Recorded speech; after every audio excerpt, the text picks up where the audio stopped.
All right, section 4.3. And now we're really getting into the good stuff. We're learning how to take partial derivatives. And so let me explain to you a little bit about the geometry of a partial derivative. When we have a function of a single variable, we know that the derivative is the slope of the tangent line.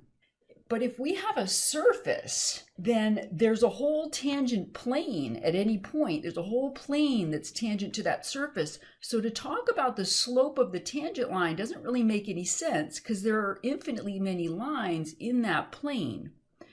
But what does make sense is to say, well, what if we keep y constant? And by keeping y constant, that has the effect of slicing the surface with a vertical plane. And that forms a curve, right? And in that curve, we can talk about the slope of a tangent line on a curve.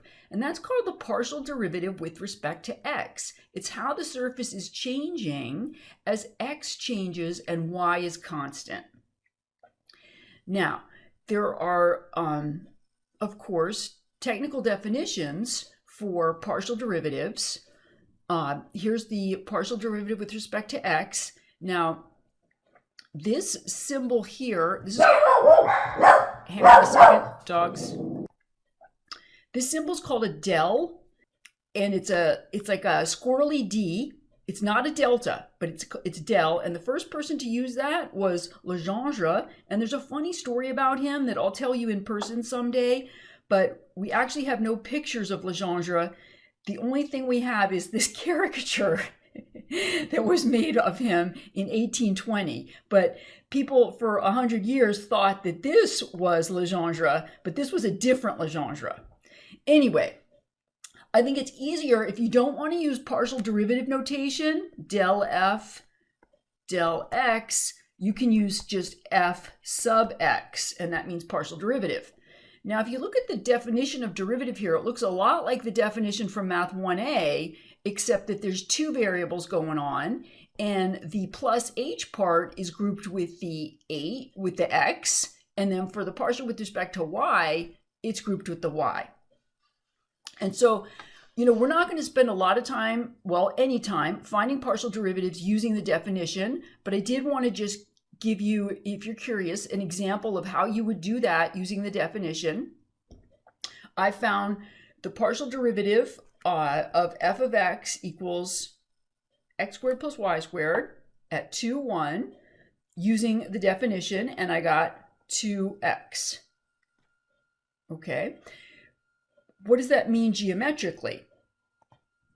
Well, if I plug in the point in question, which is 2, 1, I get m equal 4. And that tells me when I hold y constant, so I slice this surface with a vertical plane, the vertical plane y equals 1, I get a curve. And at this point right here, when x is 2 and y is 1, the slope of that tangent line is 4. So that's the geometric interpretation. How are we going to take partials in reality? We're going to use the shortcut rules we learned from Math 1a, but to find partial derivative with respect to x, we're going to hold y constant.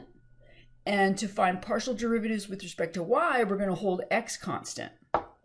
So let me show you some examples.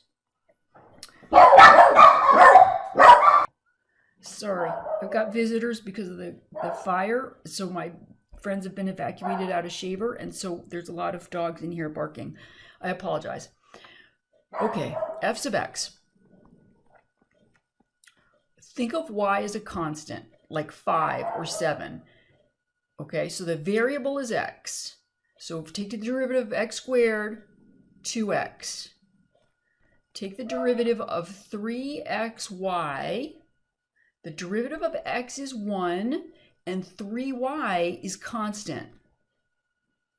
And of course, the derivative of -1 is 0. So that's my partial. Now if I take partial derivative with respect to y,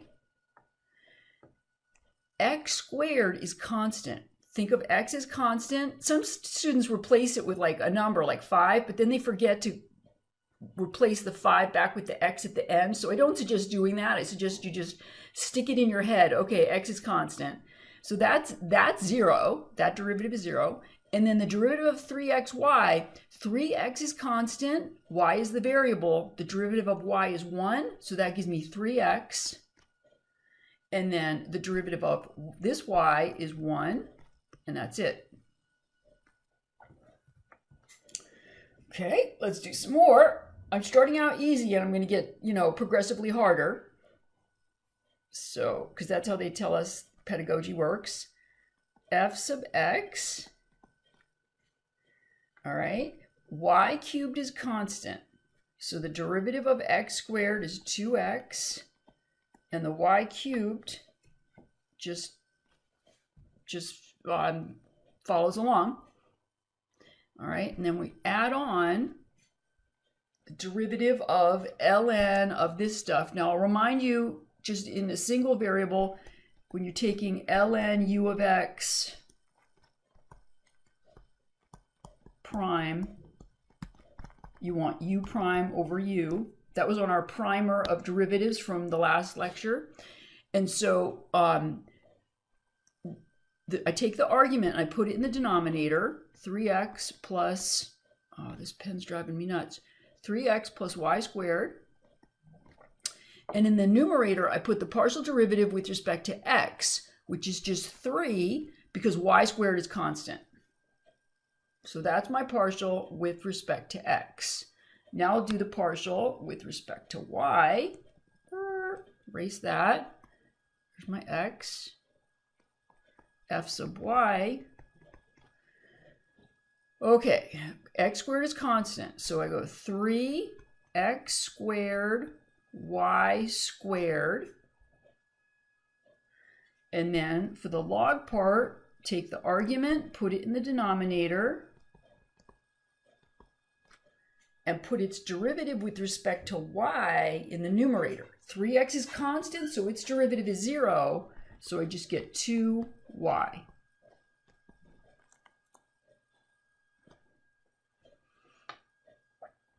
Okay.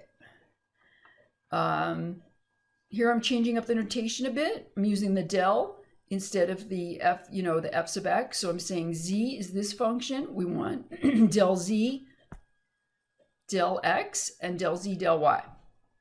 So let's do the easier one first, del z, del y. X squared, x to the fourth is constant. So that's just going to sit there. When I take the derivative of sine, I get cos, and I leave the baby fixed. And then I multiply by the derivative of the inside. The derivative of the inside with respect to y, x is constant, so it's going to be 3x y squared. So that's going to give me, I'm going to clean this stuff up, move everything to the front. 3x to the fifth y squared cos xy cubed.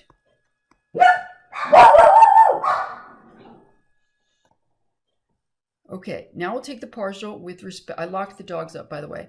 So now they're probably going to start yelping. Partial with respect to x. Now the reason I said that's going to be a little bit harder is because that's going to use the product rule, because x to the fourth is a function of x, but so is sine of xy cubed. So remember the product rule, fg prime is f prime g plus fg prime. So I take the derivative of x to the fourth, which is 3x cubed, multiply by sine of xy cubed. And then I add on x to the fourth, and the derivative of sine, excuse me, of xy cubed is cos, and then leave the xy cubed alone. And then I multiply by the derivative of the inside with respect to x. Derivative of x is 1, and y cubed is constant. So that's just y cubed. And now let's just do a little bit of cleanup. 3x cubed sine xy cubed plus x to the fourth y cubed cos xy cubed. Okay, as I predicted, the dogs are now locked in the bedroom and they're screaming, so I gotta pause this video and go get them. Okay, so now the dogs are locked outside. We should be okay. Now we're going to find a partial f sub z, but there's three variables. So the w is f of x, y, z. So the same idea holds.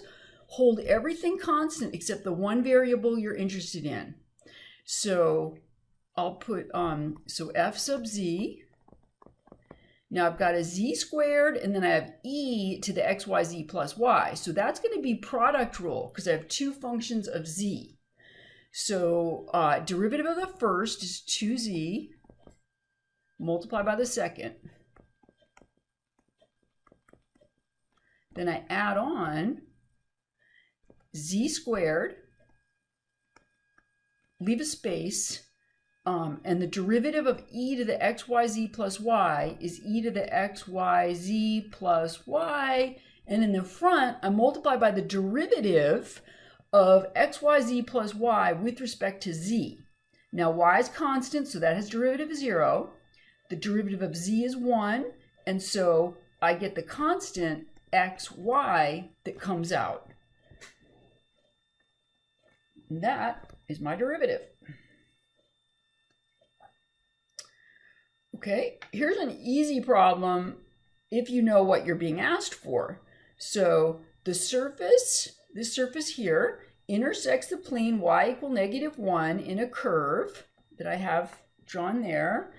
Find the slope of the tangent to that curve. So we're being asked for a partial derivative. The question is, are we being asked for fx or fy at 2, -1? Here's the answer. Y is constant. So on the plane y equals -1, y is being held constant. And so you know, oh, we're being asked for f sub x because y is constant. And so now that we know what we want, this is super easy. Fx is 2x. And so we plug in the point 2, -1. All right, there's no y there to plug -1 into, so 2 times 2 is 4. And that's the slope of that dotted line. Okay, higher order partials. There's no reason to stop at a first derivative. Why not keep going? And so I've got a chart here, and this is the same function except different notations. Like f sub xx and del squared f del x squared are the same thing, just different ways of writing it. But notice in the Leibniz notation, the square goes over the del on top, and it goes after the x on the bottom. Same thing with a mixed partial, fxy. The square goes here, and then there's a y, and then there's an x. So the way you read them differently. If it's Leibniz notation, you're going to read from the right to the left. Like this partial here, you're going to do this guy first. Take the partial of f with respect to x first, then apply the outside derivative, which is del by del y. If you're using the other notation, fxy, you read it from the inside out. First you do fx, then you do fy. Don't worry too much about the order because we're going to find out pretty soon that fxy, for the most part, is fyx. So if you screw up the order, no one's going to know. Okay, so let's find all second order partials of this function. So that's going to be 4 second order partials, but first we have to go through the first order partials. So first we have to start with fx and fy. Fx is, okay, derivative of x is 1, and cos y is a constant, so that's just cos y. And then y is constant, and the derivative of e to the x is e to the x, so this is plus y e to the x. And for fy, I want x is constant, the derivative of cos y is negative sine y, so this is negative x sine y. And then the derivative of y is 1, e to the x is constant, so it just sits there. Okay, now let's do fxx. That means take the partial with respect to x of the partial with respect to x. So we're just going to take the derivative again of the one on top here. So the derivative of cos y is 0, because cos y is constant. And then the derivative of y e to the x is y e to the x, because y is constant. Fyy, same thing. We're going to take the partial of this guy with respect to y. So x is constant, so the derivative of sine is positive cosine, so this will give us negative x cos y, and then the derivative of e to the x is 0 because this is a partial with respect to y. Okay, fxy. What we do now is we take fx and we take the partial with respect to y of that. So I'm going to look at this line, and I want the partial with respect to y of fx. So that's going to be negative sine y, and then the derivative of y is 1, and e to the x is a constant. So that's fxy. Fyx, I go up and look at fy, and I take the partial with respect to x of that. So the derivative of x is 1, sine y is constant, so that gives me negative sine y. And then the derivative of e to the x with respect to x is e to the x. So notice these guys are equal, which I alluded to earlier. That's not a coincidence. Mixed partials are typically equal. Okay, hang in there, we're almost done. A couple more second order partials. We found the first order partials on page 2 of this function, so we're just going to work from there. And I just want to show you some tricks of the trade. I want to find f sub xx. I could use the quotient rule on this, but I think it'd be quicker to think of this as 2xy cubed plus 3x plus y squared to the negative 1 and use the chain rule. I can't do that on this one because there's a y on top and a y on the bottom, but here there's just a constant on top and the x is on the bottom. So I can just save myself a little bit of time by using the chain rule. So that's fx. I haven't found fxx yet. So fxx, we take the partial with respect to x. So we'll get 2y cubed, and then bring the minus 1 down to get negative 3x plus y squared. New exponent is negative 2. And then I have to multiply by the derivative of the inside, which is 3. So if I clean that up, that's 2y cubed minus 9 over 3x plus y squared squared. Okay, and now let's find f sub yy. I cannot use chain rule on that. I just need to use good old quotient rule. So here we go. We're just going to suck it up. Partial with respect to y. So I bring the 2 down. I get 6x squared y. Remember, x squared is constant. Plus, I'll remind you of the quotient rule, although I shouldn't have to. F over g prime is f prime g minus f g prime over g squared. I don't know what happened there. Okay, so this is the derivative of the top is 2. I multiply by the bottom. And then I subtract the top times the derivative of the bottom with respect to y. 3x is constant, so 2y. All over the denominator squared. And so that's 6x squared y, then plus, let's see if we can do this in our heads, 6x, and I'll get 2y squared, take away 4y squared, which would be minus 2y squared, all over 3x plus y squared squared.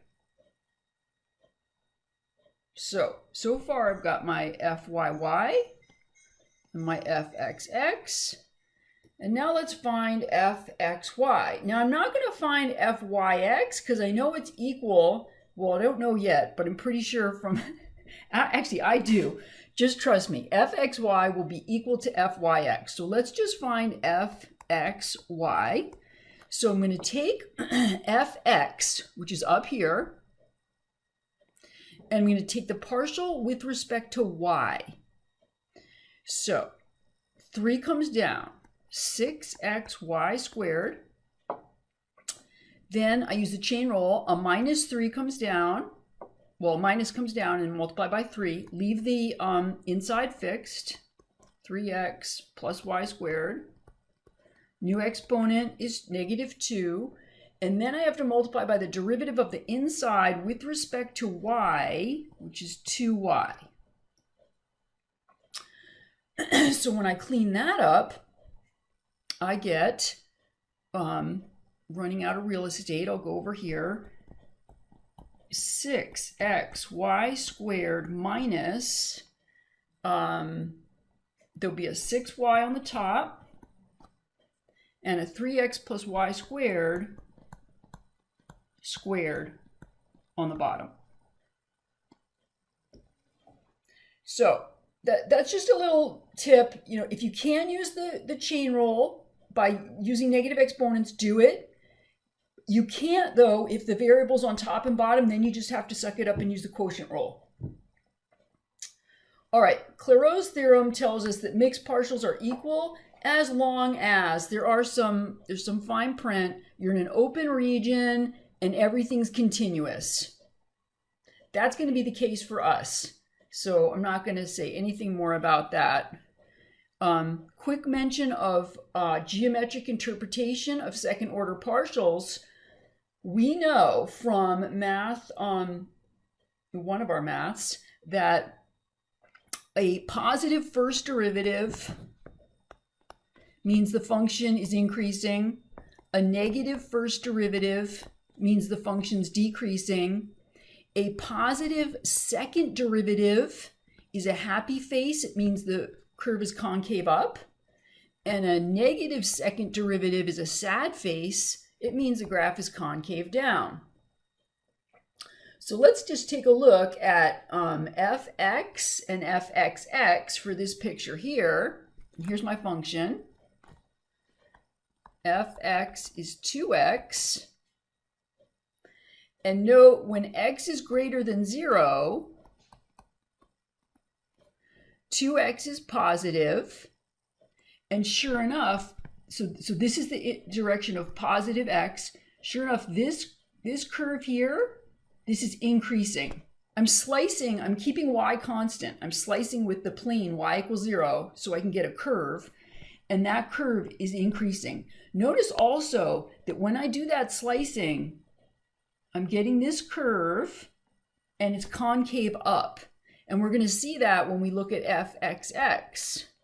Fxx is 2, happy face, concave up. All right. Last, I'm going to do one application and then I've got some practice for you to do at home. and you've got solutions, but don't forget when you upload your lecture notes to make sure you do all those, because you're not going to learn just by not doing them. Okay, Cobbs-Douglas production function. My open math is very keen on this Cobb-Douglas production function. I had actually never heard of it. For those of you in economics, you probably know more about it than I do, but I can do the math. Marginal productivity of labor measures the change in productivity when labor is varied and capital is constant. So that's a partial derivative. And then if we hold labor constant and allow capital to vary, we would get the partial derivative with respect to capital. So we want to find PL and PC. I think since I'm calling capital K, I'm going to call that PK, just to stay consistent. So PL, take the partial with respect to L, hold K constant. So you're going to bring a 0.04 down and multiply by 18. I got a calculator here. 18 times 0.4 is 7.2. So 7.2. L to the subtract 1 from the exponent, which would give us negative 0.6. And then the K term is constant, that just carries along. And so if you want to write that with positive exponents, that would be 7.2 K to the 0.6 over L to the 0.6. So even if you don't know much about economics, this is pretty easy to do. All right, and PK, I bring the L to the 0.04 is constant, bring the 0.6 down, 0.6 times 18 is 10.8. The L just sits there, L to the 0.4, and then I subtract 1 from the exponent on the K. It was 0.6, and if I subtract 1, I get negative 0.4. And so if I write that with positive exponents, I get 10.8 L to the 0.4 over K to the 0.4. And there it is.